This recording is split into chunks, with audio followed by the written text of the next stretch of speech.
friends. Here we are, we're back. We're talking about routine. So we're in the CPR process. We've talked about routine with self-care, and now we're going to talk about routine with reframing. And so I want to tell you about an experiment that they did a long time ago with rats. And so they wanted to know how long could rats swim in a circulating bucket of water before drowning. And they found out that the rats could actually swim for about 15 minutes before giving up. And so the experimenter then started to rescue them just before drowning. And then he dried them off and he let them rest briefly. And then he put them back into the same buckets of circulating water. And do you know that the rats went from swimming 15 minutes to an average of 60 hours? So you heard right, 60 hours. When the rat was given hope, they would swim 240 times longer. When the rats had a clear picture of what being saved looked like, they kept swimming.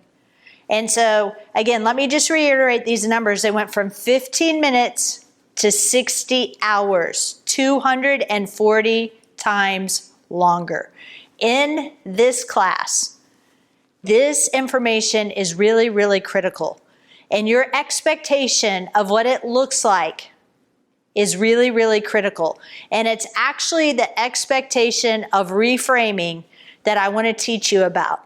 That's the objective, that we literally change the neural pathways in our mind, and not if, but when something bad happens to us, when the unimaginable happens, then we know that we're going to work through whatever that thing was so that we can reframe it. And then as we discipline our brain from the top down or the bottom up, so that we don't activate our amygdala unnecessarily throughout our life, then things get progressively better. And so reframing is a critical point in this process. So as we think about it, you'll never forget. And none of us have erase buttons on our forehead. And so if we won't forget, then how do we make peace with the unimaginable? How do we give expression to speechless terror? Remember, that's the definition of trauma. And so how do we process through and work through all of this? And so let me read you what reframing is. The essential idea behind reframing is that the frame through which we view a situation determines our point of view. And so you're looking through a lens, you're looking through a frame based on what's happened to you, and it's determining your point of view. But when the frame is shifted, the meaning changes, and thinking and behaving often change along with it. And so this is really, really critical. And you're going to need to know how to do this. All of us need to know how to do this. And so we've talked about over and over again that our wound is probably not our fault.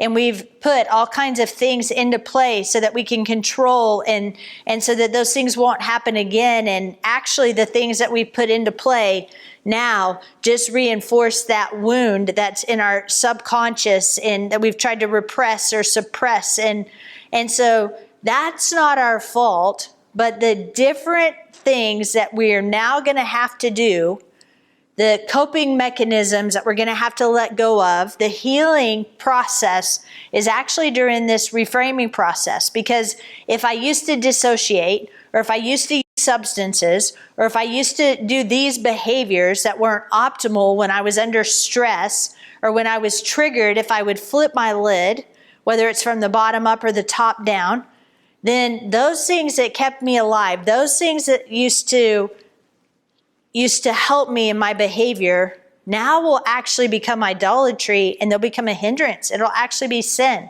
And we'll be saying to Jesus, now that I know this process, actually me controlling things is actually better than you healing me.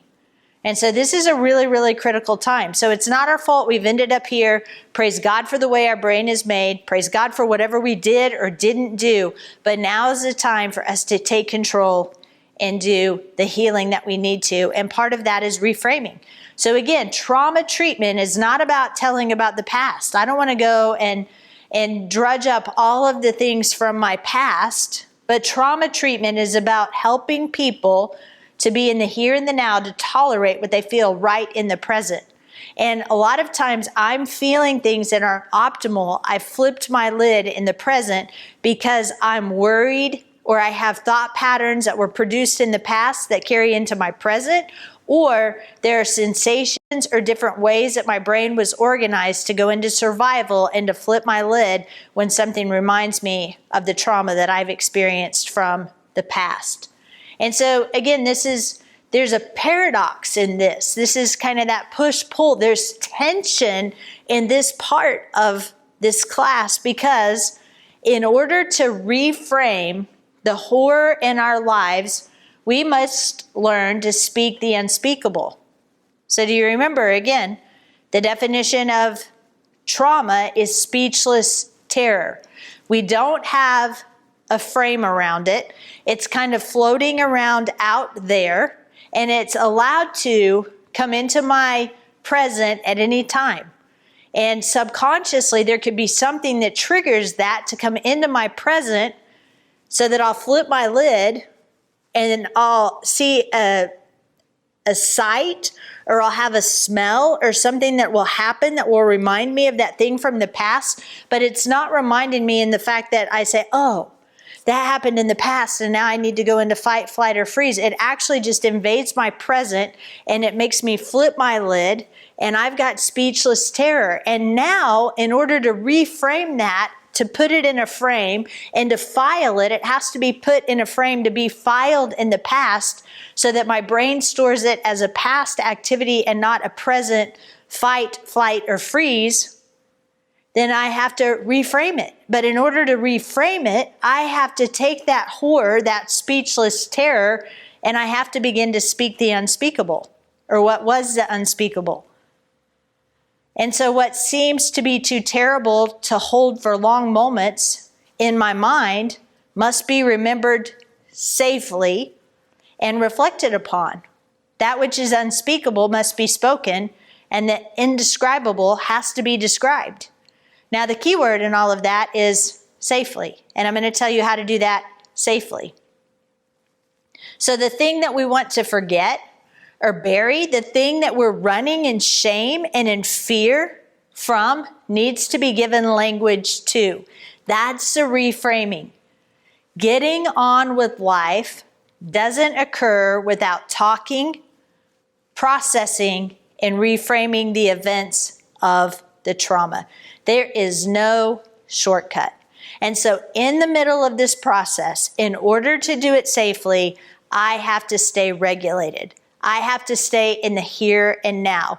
And so when I'm going to go back and I'm going to start to look at the events, that I'm going to picture what was going on, I'm going to activate the middle part of my brain with what did I see, what did I smell, what did it taste like, what did it look like. I'm going to make someone a witness. I'm going to get it into a narrative and into a frame.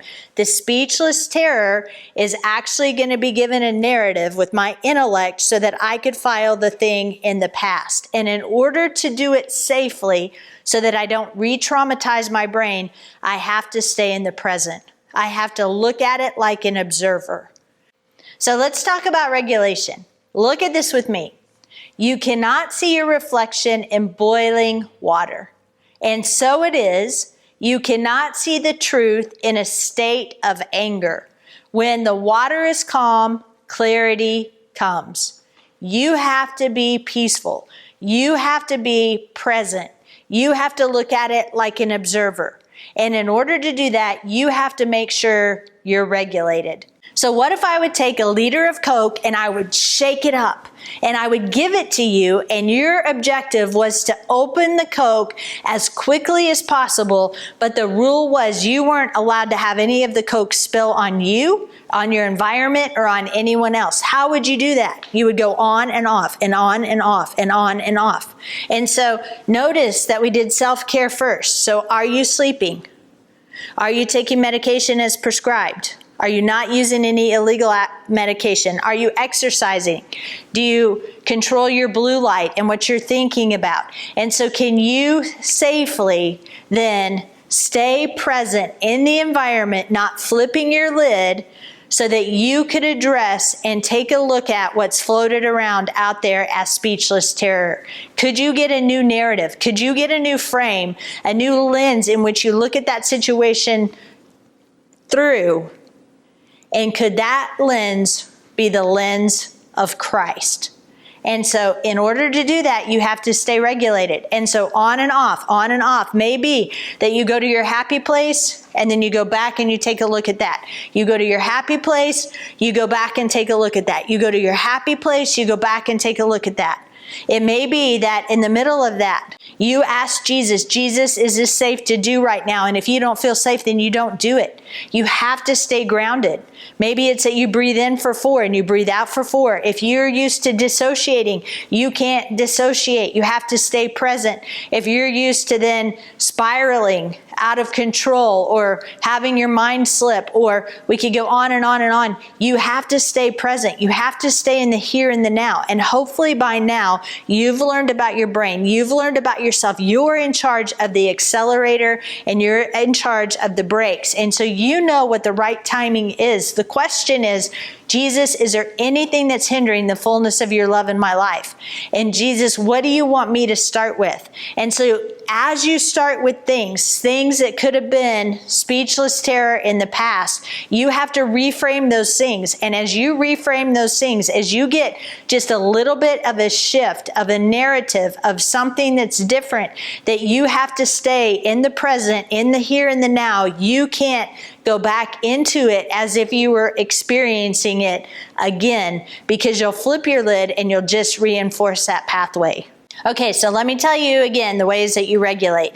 You go back and forth in and out of the happy place or the trauma, or there's a grounding exercises, the 4 square breathing. You breathe in for 4, you blow out for 4 like you're blowing out a candle, and you do that for 4 times. You do I spy. You look around the room, I spy something blue, I spy something shiny. You start to count. You count ceiling tiles, you count floor tiles, you count sequences on chandeliers, whatever that is, or the 5 senses. Look around the room and find 5 things that you see, 4 things that you hear, 3 things that you smell. You do those to activate your senses, and that keeps you in the present. And again, Jesus, am I safe? And then we've talked about chirpy, so we're drawing something that's hindering the fullness of love in our lives. So we start to process through. So Jesus, is there anything that's hindering the fullness of your love in my life? And you start to draw those things. And so let me just tell you a minute about drawing. People throw a big fit about drawing all the time. Well, I don't want to draw. I want to abbreviate. I want to shortcut this. So actually it goes back to my favorite part, and that's the brain. So your brain is organized for survival, for your imagination and your emotions, and for your intellect. When you experience trauma that needs to be reframed, you reframe it intellectually by giving it a new story. But you have to activate it, and you have to get real with it and stir the emotions up, because it's actually stored in your emotions and in your imagination. So you don't think this thing is going to come up, and therefore, you have to get to it at this level where it's stored. And if I ask you to tell me about it, what am I asking you to do? I'm activating your intellect, and that doesn't work. And so like drawing or not, you have to be creative. You have to activate your imagination. You have to do it through play or through drawing. And so for me, drawing is the fastest way. I can ask people to close their eyes and to imagine, but I'm not seeing actually what it is, and it's still stored in their head. So that'll work, but that I'm not sure if people are actually going back into it, because I can't tell. But if somebody actually draws it, you're actually putting a frame around it, the horror, but you're going to give the speechless terror, the horror, an actual vocabulary and a sequence, which is then going to store it here. And when it's stored here, it's put in the past. So I drew a circle once, and nobody knew it was a circle. I actually had to label it a circle. My drawing extent is limited to tracing my hand and making a turkey at Thanksgiving. But drawing works. It's not about being an artiste. It's not about the beautiful masterpiece. It's actually an exercise that will stimulate your inner brain, your middle part of your brain. So it gives you an opportunity to have a witness to what was speechless terror. It produces a visual representation of the experience. It utilizes psychomotor activity and triggers sensory memories versus cognitive reasoning. So what that means is it activates the middle part of your brain instead of the top part of your brain with your intellect. It creates a container to put trauma in. Again, we're framing it, we're reframing it, we're putting a frame around it, and we're putting it in that frame so that we can store it in the past. It allows for control and power through tactile management and regulation. You control what you draw. You control how you regulate yourself as you draw it. You control what the image looks like. It gives it a narrative with a new frame, and it creates a sense of power and safety, which gives hope for the future. And so, again, either you will or you won't. You be the judge. I'm telling you what typically works. And then when we draw the picture, we ask the sensory questions. I don't ask intellectual, sequential things. I say, so what do you smell? What did you taste? How did it feel on your skin? What was going on in your body?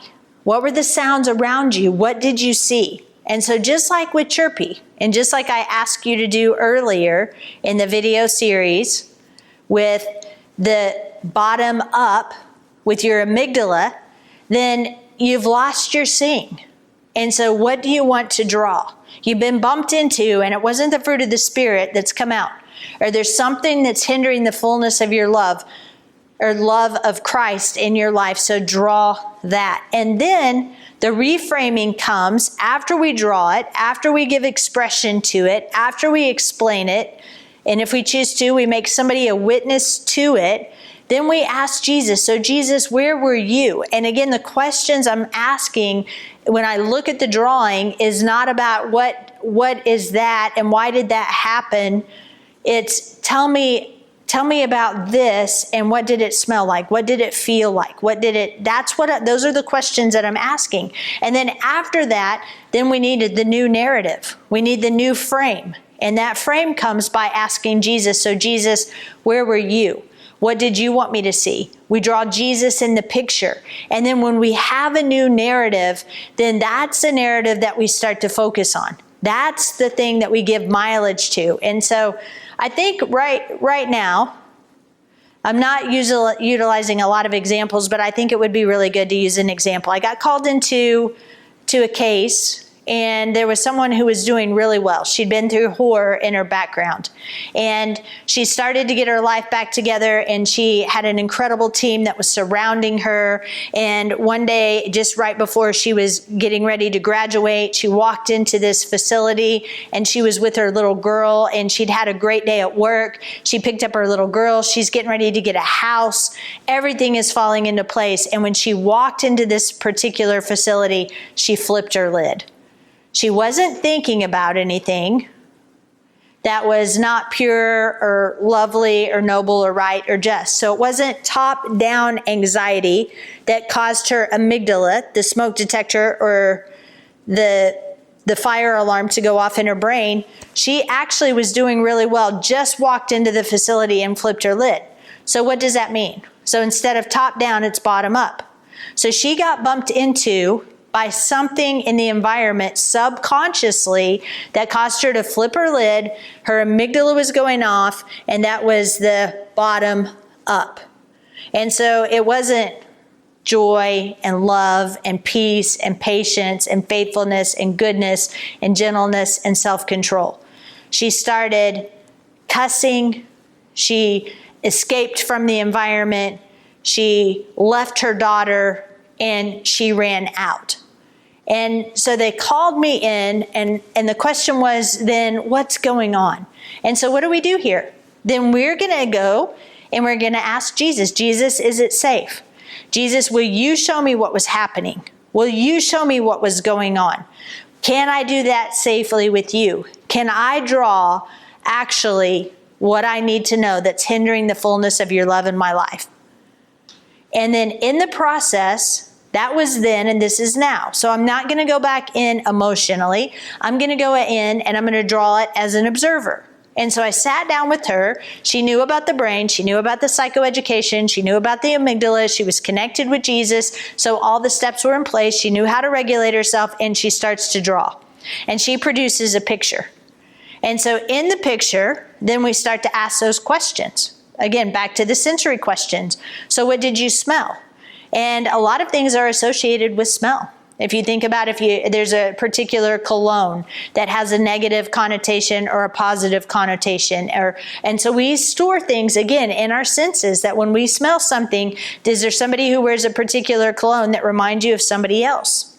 And so when we started to look at this picture and we started to activate the middle part of our brain with our emotions and our imagination, so what did you smell? And she said, when I walked into the environment, I smelled spaghetti sauce. And so she's drawing a picture. And so, well, when you've walked into other environments and you've smelled spaghetti sauce, what was going on? And she drew a picture, and it was her and her mom. And she was a little girl, and she was in the kitchen with her mom, and her mom was cooking. And her mom became very dysregulated and angry, and she took it out on her. And all of a sudden, as the spaghetti sauce was boiling, her mom took the hot spaghetti sauce and she poured it over the little girl's head. And so in the middle of that, what did you smell? I smelled spaghetti sauce. What did you taste? The horror of the spaghetti sauce coupled with then my scalding flesh. What did it feel like on your skin? Like I was on fire. What was going on inside of your body? I couldn't contain. I mean, she's a little girl. What were the sounds around you? What did you see? And so here's what she's doing. She's activating the middle part of her brain. We didn't explain why mom did that. We didn't ask any of those questions. She processed this at this level. And if you think about it, if she was a little girl, that's where the memory was stored here. And so when she smells spaghetti sauce, she doesn't automatically now think, well, mom did that, and therefore, and that was then, and this is now, because she hasn't reframed this memory. And so then she drew Jesus in the picture. So where's Jesus? Oh my goodness, Jesus is right here. He's right here in the picture, and she drew Jesus, and Jesus was right there with her and mom. And what's Jesus doing? What's Jesus saying? And oh my goodness, you're not going to believe, Lori, what happened. Jesus actually put this ointment on me right before mom was pouring the spaghetti sauce over me. And do you know that I should have third-degree burns, but I don't? And then what would Jesus say to you? Jesus said, you have no idea what's happened to your mom. She didn't know what she was doing. She loved you the best that she could, but she was hurt. She'd been abused, and she starts crying and said, Lori, I need to forgive my mom. She didn't know what she was doing. But even more than that, Jesus kept me from being burned. I should have scars all over my face. And so that's the memory, and that's the frame. And so instead of with the smell of spaghetti sauce, the past invades the present, and I flip my lid and I do unimaginable things, and I don't know why, because it was stored here, that I know the reframing is that mom was really, really hurt, and mom did unimaginable things, but mom didn't know what she was doing, and I need to forgive mom. And she prayed. She forgave her mom, and she prayed for her mom, who's still alive today. Jesus, she didn't know what she was doing, so will you forgive mom? And I forgive mom, and Jesus, let me help mom and take away the hurts in her, just like you're taking away the hurts in me. And it's a beautiful, beautiful process. And then Jesus, thank you that you put that ointment on me so that I don't have to experience that horror and that pain, and I don't have to be scarred physically. But Jesus, don't let me be scarred in my middle brain. Jesus, let that be from the past. And the next time I smell spaghetti sauce, Jesus, let me know that you loved me enough. Let me focus on it from the framework of what you did and who you are and whose I am and whose mom is, so that that doesn't trigger and activate me ever again. I break off everything that attached itself to me with the smell of spaghetti sauce.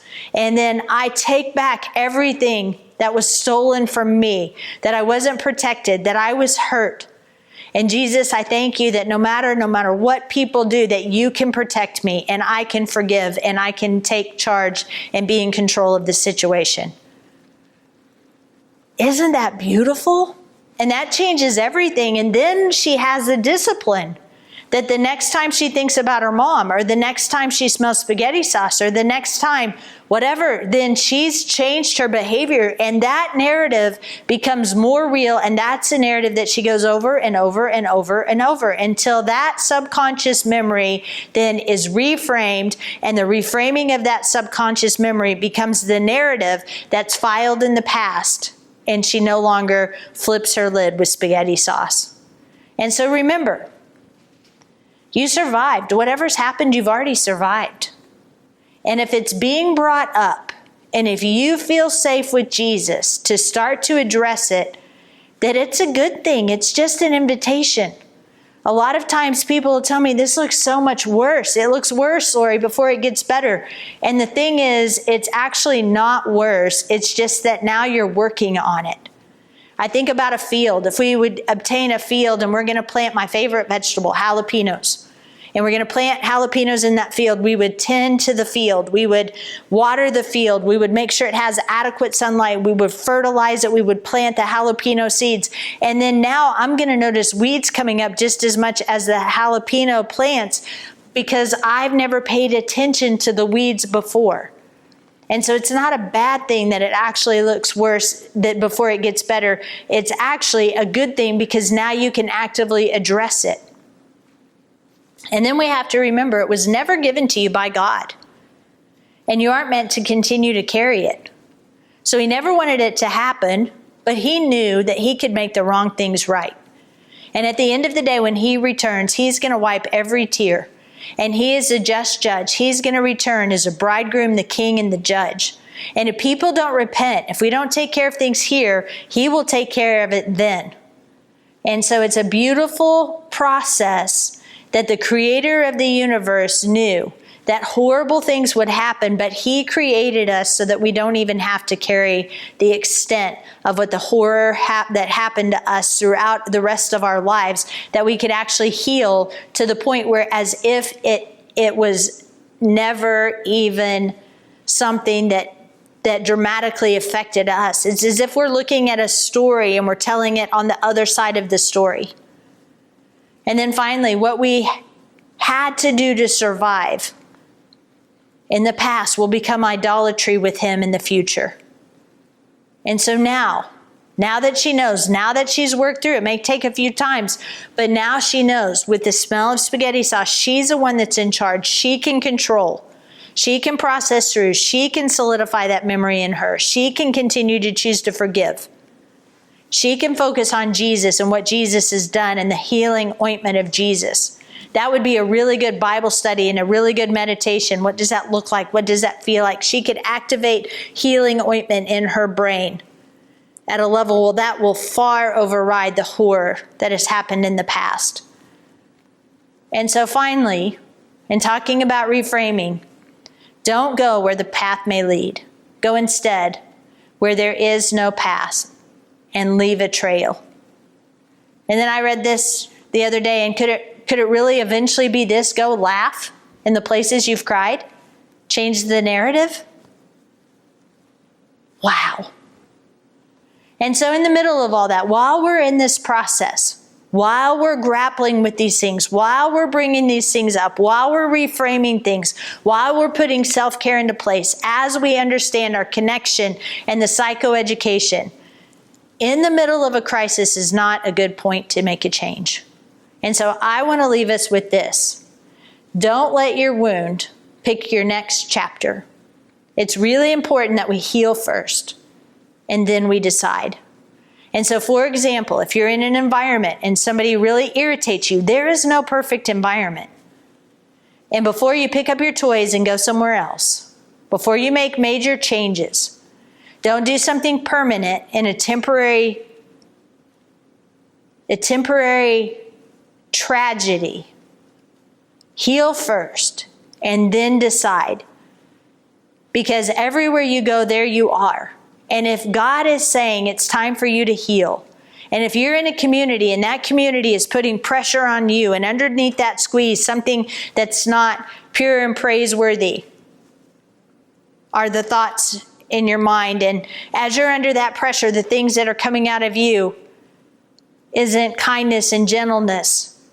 If you just decide to go and don't partner with the Holy Spirit and see if there's something that you need to reframe, or if there's some work that you need to go, then everywhere you go, there you are. And you've just made what could be an 11-day journey into a 40-year wilderness experience, because you'll switch environments and you'll love the novelty of the new environment. And you'll be in a honeymoon period and you'll have superficial relationships in the new environment. And you'll only prolong what needs to happen in you and then through you.